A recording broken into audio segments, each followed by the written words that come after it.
앞서 보신 것처럼 매매 시장은 비교적 안정세를 이어가고 있습니다만 부동산 전세는 사정이 조금 다릅니다. 수도권 아파트 전셋값이 57주 연속 상승세를 이어간 가운데 특히 사전 청약이 확정된 3기 신도시 주변의 전셋값이 크게 올랐습니다.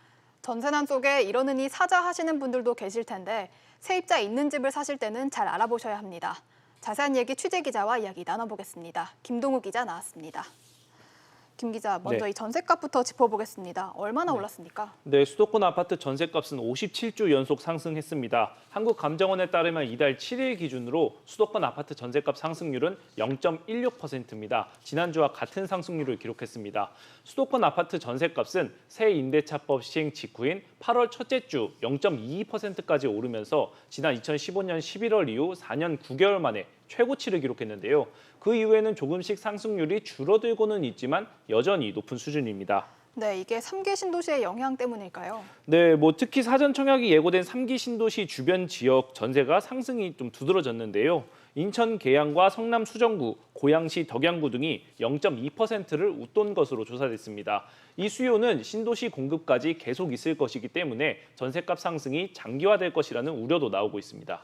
네, 이게 가격도 가격인데 최근에는 아예 매물 자체가 없어서 원하는 지역에 전셋집 구하기가 쉽지 않다 이런 소리도 들리더라고요. 그래서 이렇게 살 집을 못 구하면 결국은 내 집 마련에 좀 무리해서라도 나서야 하는 상황이 오게 될 것 같은데 최근 들어서 이런 상황일 때 계약갱신 청구권을 주의해라 이런 얘기가 있더라고요. 어떤 새 소식이 있는 겁니까? 네, 국토부와 법무부가 전세 낀 주택에 대해서 이것을 매매할 때 세입자의 계약갱신 청구권과 관련한 유권 해석을 내놨는데요.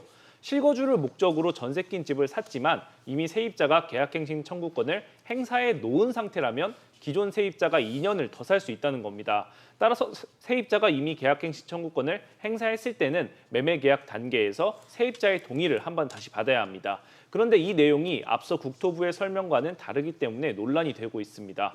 국토부는 지난달 2일 새 집주인이 입주를 원할 경우에는 세입자의 자녀 거주 기간을 모두 보장하고 입주하면 된다는 취지의 자료를 이미 내놓은 바 있습니다. 네, 그럼 전세 낀 주택에 실거주하기 위해서는 어떻게 해야 합니까? 네, 세입자의 의사와 상관없이 실거주를 하려면 현재 세입자의 임대차 계약 만료 6개월 전에 거래를 끝내면 됩니다. 세입자는 계약 만료 6개월 전부터 계약갱신 청구권을 쓸 수 있기 때문입니다.